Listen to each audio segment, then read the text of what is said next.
Praise the lord. ప్రభు అయిన యేసుక్రీస్తు నామంలో మీ అందరికీ మా హోసన్న మినిస్ట్రీస్ తరపున హృదయపూర్వకమైన వందనాలు. ఈ పూట పరిశుద్ధ గ్రంథంలో నిర్గమకాండం 32వ అధ్యాయం 27వ వాక్యాన్ని నేను చదువుతున్నాను. అతడు వారిని చూచి, మీలో ప్రతివాడును తన కత్తిని తన నడుమున కట్టుకొని పాళెములో ద్వారము నుండి ద్వారమునకు వెళ్ళుచు, ప్రతివాడు తన సహోదరుని, ప్రతివాడు తన చెలికానిని, ప్రతివాడు తన పొరుగువాణిని చంపవలెనని ఇశ్రాయేలీయుల దేవుడైన యెహోవా సెలవిచ్చుచున్నాడనెను. ప్రియులారా, చూడండి, ఈ వాక్య భాగంలో మనం గ్రహించవలసింది ఏంటంటే, దేవుడు ఇశ్రాయేలీయులకి కొన్ని ఆజ్ఞలు ఇచ్చాడు. ఆజ్ఞలు దేని కొరకు అనంటే, అవి వారు పరిశుద్ధంగాను పవిత్రంగాను ప్రభువుకి ప్రీతికరముగా బ్రతుకున్నట్లు, ప్రభు వాంఛించిన వాంఛ, ఆయన ఆశించిన కోరికది. వారు నావారై ఉండాలి, నేను వారికి దేవుడినై ఉండాలని ఆయన ఆశ కనుక కొన్ని ఆజ్ఞలు వారికి ఇచ్చారు. వారు దూరం కాకుండా, అపవిత్రులై లోకస్తులు కాకుండా, అన్ని జనుల వల్లే వాళ్ళు మారిపోకుండా, పాపానికి బానిసలు కాకుండా, వాళ్ళు కోరిన రేవుకు చేరేటట్లు దేవుడు వారికి కొన్ని ఆజ్ఞలను ఇచ్చాడు. ఎప్పుడైనా కూడా దేవుని ఆజ్ఞలు భారమైనవి కావు. అవి మనకు కీడు కలిగించేవి కానే కాదండి. అవి ప్రేమతో కూడినవి, పవిత్రమైనవి, మన ఎడల ఎంతో ఉన్నత స్థితిని కోరుకొనిన ప్రేమ కలిగినవి ఆజ్ఞలు. గనుక ఆయన ఇశ్రాయేలీయులకి కొన్ని ఆజ్ఞలను ఇచ్చాడు. నేను తప్ప నీకు వేరొక దేవుడు ఉండకూడదు, నీ పొరుగు వారిని ఏది ఆశించకూడదు అని ఆయన ఆజ్ఞలు ఇచ్చి ఎంతో కాలం గడవలేదండి.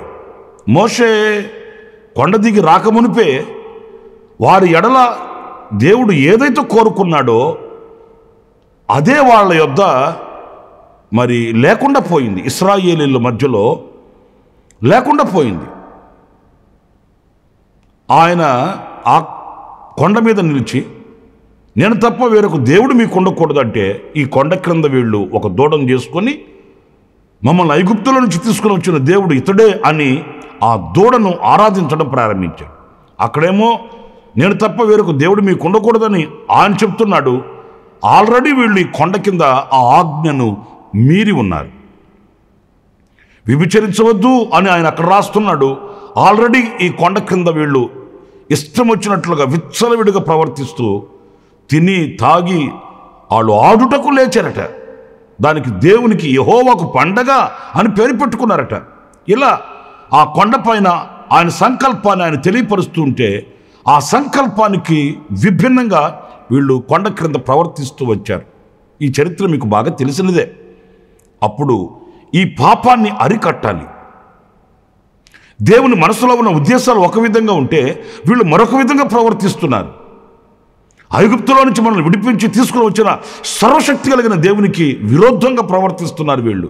అయినా దేవునికి విరోధులై తప్పించుకునే నరుడు ఎవడున్నాడు అని, ఎలాగైనా ఈ పాపాన్ని అరికట్టాలి అని ఆ దైవజనుడు ఆశిస్తూ దేవుని మాటగా చెప్తున్న మాట ఏంటంటే, ఇక్కడ మనం చదివాం కదండి, మీరు మీ కత్తిని మీ నడుముకు కట్టుకొని. ఇప్పుడు ఆ ఇశ్రాయేలీయుల మధ్యకు వెళ్ళి ఆ అపవిత్రతని తొలగించాలి, ఆ అపవిత్రతను సమాధి చేయాలి, దానిని చంపాలి, దానికి కత్తిని నడుముకు కట్టుకొని. ప్రియమైన దేవుని బిడ్డలారా, చూడండి, కత్తి. ఆత్మానుసారంగా మనం ఆలోచిస్తే దేవుని వాక్యం ఒక ఖడ్గము లాంటిదండి. ఆ ఖడ్గాన్ని మనం నడుముకు కట్టుకొని పాపము విస్తరించుచున్న చోట ఈ వాక్యమును బట్టి, ఖడ్గమును బట్టి ఆ పాపాన్ని మనం తొలగించగలగాలి. ఆ ఆధ్యాత్మికమైన స్థితిని అక్కడ స్థాపించగలగాలి. ఒకవేళ నా ప్రియమైన దేవుని బిడ్డలారా, హృదయంలోనే పాపం క్రియ చేయవచ్చు, కుటుంబంలోనే పాపం పని చేయవచ్చు, మనం నిలిచిన సమాజంలో ఒకవేళ పాపం ఏలుబడి చేయవచ్చు. ఈ ఏలుబడి చేస్తున్న ఈ పాపాన్ని, దేవునికి దూరం చేస్తున్న ఈ శాపాన్ని మనం అరికట్టాలి అని అనుకుంటే దేవుని వాక్యం అనే ఖడ్గం మన నడుముకు కట్టుకోవాలండి. దేవుని వాక్యం అనే ఖడ్గాన్ని మనం చేతబూనాలండి. దేవుని వాక్యం తప్ప పాపాన్ని మరి హరించగలిగింది, పాపాన్ని సమాధి చేయగలిగిన శక్తి దేవుని వాక్యానికి తప్ప మరొక దేనికి లేదనే విషయాన్ని మనం గమనించాలి. ఒకవేళ బుజ్జగించే మాటలతో ఎంత మనం బుజ్జగించినా, మనం ఎంతగా సర్ది చెప్పి మనం బాగు చేయాలనుకున్నా, మన మాటలతో, మన శక్తితో, మన జ్ఞానంతో మనం ఏమాత్రం కూడా ఆ పాపం మీద, దేవునికి అవిధేయమైన కార్యాల మీద మనం జయాన్ని చూడలేమండి. పాళెంలోనికి వెళ్ళి మీరు సహోదరుడిని చూడవద్దు, సహోదరిని చూడవద్దు, నా అనేది మీరు చూడకుండా ఆ పాపాన్ని ఖండించండి, ఆ పాపాన్ని ఖతం చేయండి, ఆ పాపాన్ని హరించండి అని దేవుడు ఆజ్ఞ ఇచ్చాడు. ఈరోజున నా ప్రియమైన దేవుని బిడ్డలారా, మన వ్యక్తిగతంగానైనా కుటుంబ పరంగానైనా ఆ పాపం ఏలుబడి చేస్తుందని తెలియగానే వాక్యము చేత మనం దానిని ఖండించాలి. కొన్ని కుటుంబాల్లో మనం చూస్తాము, కుటుంబంలో ఉన్న వాళ్ళు విచ్చలవిడిగా తిరుగుతున్నా, విచ్చలవిడిగా ప్రవర్తిస్తున్నా వాళ్ళని ఎవరు ఖండించరు, ఎవరు గద్దించరు, ఎవరు బుద్ధి చెప్పరండి. వారు ఆ పాపంలోంచి విడిపించబడిన వారై సర్వశక్తి కలిగిన దేవుని పరిశుద్ధతను అపేక్షించాలంటే జీవవాక్యం ఉంది, అది ఖడ్గము, అది రెండంచులు కూడా వాడి అని ఖడ్గం అండి. కీళ్లను, ఎముకలను విభాగించగలిగినటువంటి శక్తి కలిగిన నిర్మలమైన వాక్యము, ఆ నిర్మలమైన, పవిత్రమైన, పరిశుద్ధమైన వాక్యం మనం చేతబట్టి ఆ పాపాన్ని మనం ఖండించగలగాలి, ఆ పాపాన్ని దూరం చేయగలగాలి అనేది ఈ వాక్యంలో మనం నేర్చుకోవలసిన విషయం. గనుక మన నడుముకు మనం కత్తిని కట్టుకొని, అంటే వాక్యమును మనం ధరించుకొని మనం ముందుకు వెళ్ళాలి అనే విషయాన్ని ఈ వాక్యంలో మనం గమనిస్తామండి. రెండవ అనుభవం కూడా నేను మీకు జ్ఞాపకం చేస్తాను. అది యోనా గ్రంథం 3వ అధ్యాయం 5-6 వాక్యాలు మనం గమనించినప్పుడు ఇక్కడ వ్రాయబడిన మాట ఏంటంటే, నినివే పట్టణపు వారు దేవుని యందు విశ్వాసం ఉంచి ఉపవాస దినమును చాటించి గనులేమి అల్పులేమి అందరూ గోనెపట్ట కట్టుకొనిరి. ఆ సంగతి నినివే రాజునకు వినబడినప్పుడు అతడును తన సింహాసనము మీద నుండి దిగి తన రాజ్యవస్త్రములు తీసివేసి గోనెపట్ట కట్టుకొని బూడిదలో కూర్చుండెను. ఇప్పుడు ఈ చరిత్ర మీరు చూడండి. నినివే పట్టణము అనేది పాపభూయిష్టం అయిపోయింది. ఆ పట్టణంలో హేయ కార్యాలు పెక్కు పెరిగిపోయాయి. దేవుని హృదయానికి గాయాన్ని కలిగించారు.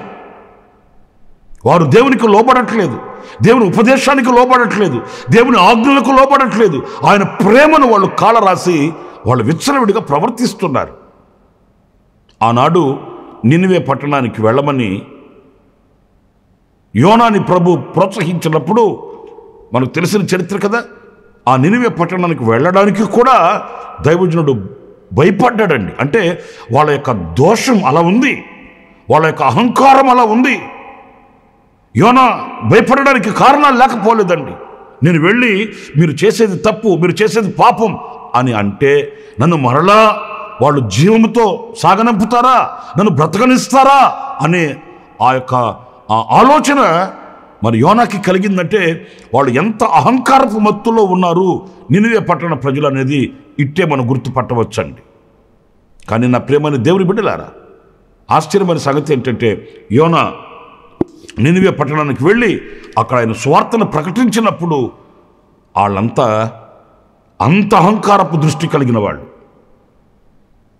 అంత గర్వాంధులై ఉన్నవాళ్ళు తమను తాము తగ్గించుకొని ఎప్పుడైతే ఆ దేవుని వార్త వాళ్ళు విన్నారో, దేవుని వాక్యము వాళ్ళు విన్నారో, వెంటనే వాళ్ళ స్థితిని విడిచి వాళ్ళు గోనెపట్ట కట్టుకొని, పురివారా చూడండి, గోనెపట్ట అనేది వినయమునకును తగ్గింపుకు సూచనగా మనకు కనిపిస్తుందండి. మనం విలువైన వస్త్రాలు వేసుకుంటాం, అది మనకు ఘనత. ఎంత విలువైన వస్త్రాలు వేసుకుంటే అంత ఘనతగా మనం మరి ఫీల్ అవుతూ ఉంటాము. గోనెపట్ట అనేది తగ్గింపుకు, వినయమునకు సూచన. అంత అహంకారంలో ఉన్నవాళ్ళు దిగి వచ్చి వినయ విధేయతలతో, వినయ మనస్కులై గోనెపట్ట కట్టుకొని వాళ్ళు బూడిదలో కూర్చొని ఏడవడం ప్రారంభించారు. ప్రజలే మాత్రమే కాదండి,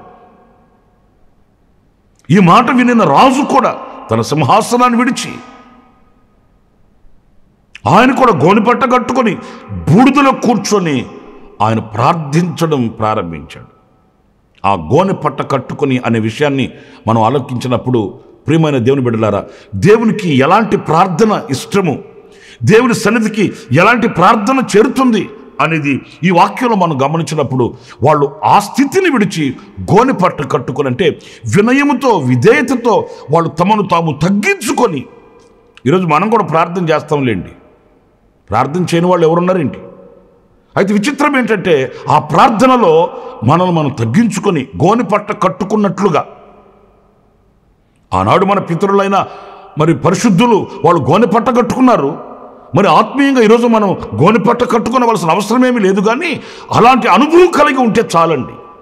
వినయ విధేయతలతో మనల్ని మనం తగ్గించుకొని. చాలాసార్లు మన ప్రార్థన విచిత్రంగా ఉంటుందండి. ప్రభువా నాయన, ఇదిగో ఈ పని మీద నేను వెళుతున్నాను, ఈ కార్యం సఫలం చేయి ప్రభువా అంటుంటాం. అంటే అర్థం ఏంటి? ఈ పని మీద నేను వెళుతున్నాను, ఈ కార్యం నువ్వు సఫలం చేయి అంటే అర్థం ఏంటి? ఈ కార్యం జరగాలని నేను తలంచుకున్నాను, నేను దాన్ని ఇష్టపడ్డాను, ఈ కార్యం జరగాలని నేను ఆశపడ్డాను, గనుక నువ్వు చేయి. నీకు ఇష్టమో కాదో, నీ చిత్తమో కాదో, నీ ప్రణాళికో కాదో, నీ ఉద్దేశమో కాదో నాకు అనవసరం. అదేనండి తెలియకుండా మనం గర్వించే అనుభవాలు. ఏ వ్యక్తి అయితే ప్రభువా నాకు ఇలాంటి తలంపు వచ్చింది, అయినను నా తలంపు కాదు నాయన, నీ చిత్తము, నీ ఆలోచన, నీ ప్రణాళిక, నీ ఉద్దేశము, నీ సంకల్పం నెరవేర్చబడాలి, నీ చిత్తమైతే దీన్ని నాకు అనుగ్రహించు, ఈ కార్యాన్ని నెరవేర్చు అని తమను తాము తగ్గించుకునే అనుభవం ప్రతి మాటలో, ప్రతి అడుగులో ఉండాలండి. ఏదో వినయ విధేయతలతో మాట్లాడుతున్నట్లుగా 4 మాటలు, ప్రభువా నేను సచ్చిన కుక్క లాంటి వాడిని, మెన్నని వంటి వాడిని, పురుగు వంటి వాడిని అని 4 మాటలు మాట్లాడితే కాదండి. మన స్వభావాలలో, మన క్రియలలో, మన అడుగుజాడలలో ఆ తగ్గింపు, వినయము అనేది ఎప్పుడైతే కలిగి ఉంటామో ఆ ప్రార్థన తప్పక ఆయన ఆలకిస్తాడు. ఆ ప్రార్థన తప్పక ఆయన సన్నిధికి చేరుతుందండి. వాళ్ళు తమను తాము తగ్గించుకొని, రాజు సహితం తన స్థానాన్ని విడిచి సింహాసనాన్ని దిగివచ్చి బూడిదలో కూర్చొని గోనెపట్ట కట్టుకొని వాళ్ళు చేసిన ప్రార్థన వెంటనే దేవుని సన్నిధికి వెళ్ళింది. అక్కడి నుంచి వెంటనే సమాధానం కూడా వచ్చేసిందండి. ఉగ్రత చూపాలనుకున్న దేవుడు కనికరం చూపించాడు, కత్తి చూపించాలనుకున్న దేవుడు కటాక్షం చూపించాడు, దయ చూపించాడు, వాళ్ళ పాపాలు క్షమించాడు, వాళ్ళకి మరల క్షమభిక్షను పెట్టాడు. ఈరోజున మనం ఆ గోనెపట్ట కట్టుకుని అనుభవంలో మనం ఉన్నామా? మన ప్రార్థన దేవుని సన్నిధికి వెళుతుందా? అక్కడి నుంచి మనకు సమాధానం వస్తుందా? ఎందుకు రావట్లేదు? ఎందుకు మనం ప్రార్థన ఫలించట్లేదు అని అంటే, అలాంటి తగ్గింపు కలిగిన ప్రార్థన మన యందు లేదు అనేది మనం నిశ్చయించుకోవాలి. ఇకనైనా దాన్ని నేర్చుకొని అవలంబించాలి అనే విషయాన్ని మనం మర్చిపోకూడదండి. ఇంకొక మాట కూడా పరిశుద్ధ గ్రంథంలో మనం గమనించినప్పుడు, ఎఫెసీయులకు రాసిన పత్రిక 6వ అధ్యాయం 14-15 వాక్యాలు చదివినప్పుడు, ఎలాగనగా మీ నడుమునకు సత్యమును దట్టి కట్టుకొని నీతిని మైమరుపు తొడుగుకొని పాదములకు సమాధాన సువార్త వలనైన సిద్ధ మనసును జోడు తొడుగుకొని నిలువబడి.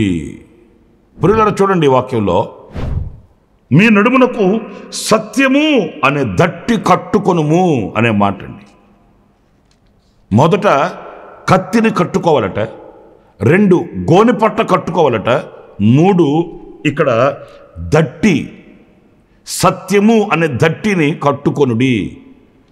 మీ పాదాలకి సమాధానం అనే స్వార్థ వలన కలిగే ఆ యొక్క అనుభవాన్ని మీ పాదములకు తొడుగుకొనండి అని ఈ వాక్యంలో మనం చదువుతున్నామండి. నా ప్రియమైన దేవుని బిడ్డలారా, ఈరోజు సత్యం అంటే ఏంటి? మన ప్రభు చెప్పాడు, నేనే మార్గము సత్యము. యోహాను సువార్త 17వ అధ్యాయం 17వ వాక్యంలో ఉంటుంది, వాక్యమే సత్యం, వాక్యమే యేసు, యేసే వాక్యం.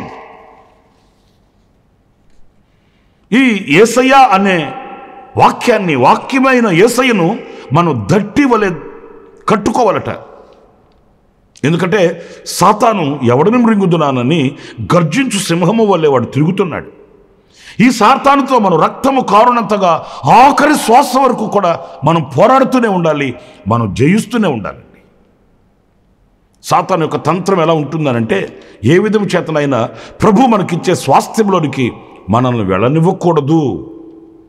మనకు సాతానికి ఏంటంటే అసలు పోరాటం? అసలు వాడిని ఎప్పుడైనా మనం చూసామా? వాడు ఎట్లా ఉంటాడో మనకు తెలుసా? మరి అలాంటప్పుడు వాడికి మనకి ఏంటి పోరాటం అసలు? మనం వాడిని ఎప్పుడైనా ఏమైనా అన్నామా? ఆడికి మనకు పరిచయమే లేకపోతే అసలు వాడితో పోరాటం ఏంటి?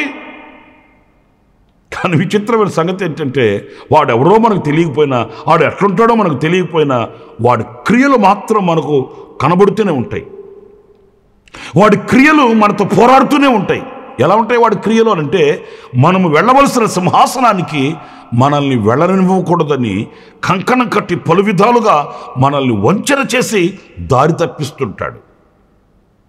ఈ పని మీద వాడు పోరాడుతుంటాడు మనతో. ఈ పోరాట పటిమలో మనకు విజయం కావాలి, మనం కోరుకొని నా సింహాసనానికి మనం చేరుకోవాలి, మనం వెళ్ళవలసిన ఆ రేవుకు మనం వెళ్ళాలి అని అనుకుంటే వాడితో మనం అంతం వరకు పోరాడవలసి ఉందండి. వెనుదిరుగక పోరాడవలసి ఉందండి. ఈ పోరాటంలో సాతానుని జయించాలి అని అంటే మనము సత్యం అనే దట్టిని కట్టుకొనిన వారమై వాడిని ఎదిరించాలి. సత్యం లేకుండా ఎదిరిస్తే జయించమండి, ఆడి చేతిలో ఓడిపోవలసి వస్తుందండి. సత్యం లేకుండా వాడితో వాదించలేమండి. సత్యానికి దూరమై సత్య దూరమైన కార్యక్రమాలలో మనం కొనసాగుతూ సాతానుని మనం అణగదొక్కాలంటే కుదరదండి. సత్యము అనే దట్టిని మనం కట్టుకోవాలి. అంటే ఆ సత్యము మనము కలిగిన వారమై ఉండాలి. చాలా సందర్భాలలో కొంతమంది గద్దిస్తారు సాతాను క్రియల్ని, కానీ ఏం రిజల్ట్ ఉండదు, ప్రతిఫలం ఉండదు. ఎందుకు ఉండదంటే ఆ గద్దింపులో, ఆ వాక్కులో, ఆ మాటలో శక్తి ఏది? ఎందుకు లేదు? సత్యం లేదు కనుక. ప్రభు ఎవరు అంటే ఆయన సత్యవంతుడు, సత్యస్వరూపి. సాతాను ఎవడు అనంటే వాడు అబద్ధాలకు జనకుడు, వాడి దగ్గర సత్యమే లేదు, అన్ని వంచన చేస్తాడు, మోసకరమైన మాటలు. గనుక నా ప్రియమైన సహోదరులారా, లోకంలో ఇలాంటి పరిస్థితులు, ఇలాంటి అనుభవాలు మనకు ఎదురవుతాయి. వాటిని జయించాలి, ఎదిరించాలి అనుకుంటే మనం సత్య సంబంధులము కావాలి, సత్యమును గట్టిగా ధరించుకోవాలి, కట్టుకోవాలి. అప్పుడు మనం సత్యవంతులమై స్వతంత్రులుగా ముందుకు వెళ్ళగలుగుతాము, ప్రభు కొరకై మనం జయించగలుగుతామనే విషయాన్ని మనం తెలుసుకోవాలి. గనుక కత్తిని కట్టుకొని, గోనెపట్ట కట్టుకొని, సత్యమును గట్టిగా కట్టుకొని విశ్వాస వీరులమై ముందుకు వెళదాము. ప్రభు కొరకు సాక్షులుగా నిలుద్దాము. విజయవంతమైన మార్గాలలో మన యాత్రలో మనం ముందుకి విజయవంతంగా సాగిపోదుము. ప్రభు అలాంటి కృప మనందరికీ అనుగ్రహించునుగాక. తలలు వంచండి, చిన్న ప్రార్థన చేస్తాను. సత్యస్వరూపి అయిన ప్రభువా, మీకు వందనాలు. నాయనా, మేము ఏమి కట్టుకొనవలెనో లేఖనాలలోంచి కొన్ని విషయాలు మేము ధ్యానిస్తూ వచ్చాము. అలాంటి అనుభవాలు మీరు మాకు అనుగ్రహించండి, మమ్మల్ని ధైర్యపరచండి, మా చేతిని పట్టుకుని నడిపించండి, మమ్మల్ని ప్రతిదినం విజయము చేత నడిపించండి. మీ నామ ఘనత కొరకు మమ్మల్ని నిలబెట్టండి. మహిమ మీరు తెచ్చుకోండి. మమ్మల్ని మీ చేతులు సమర్పించుకుంటూ యేసు నామములో ప్రార్థన చేసి వేడుకొనుచున్నాను తండ్రి. Amen, amen. ప్రభు మిమ్మల్ని ఆశీర్వదించి దీవించునుగాక. ఈ దినమంతా విశేషమైన కృప నా దేవుడు సమృద్ధిగా మీకు అనుగ్రహించునుగాక. ఆమెన్. ప్రతి దినము ఈ అనుదిన కృపాను సందేశాల కొరకు ఇంకా మరిన్ని ఆత్మ సంబంధమైన సందేశాల కొరకు ఈ మా యూట్యూబ్ ఛానల్ ని సబ్స్క్రైబ్ చేసుకోండి. Pastor Ramesh, hosanna ministries.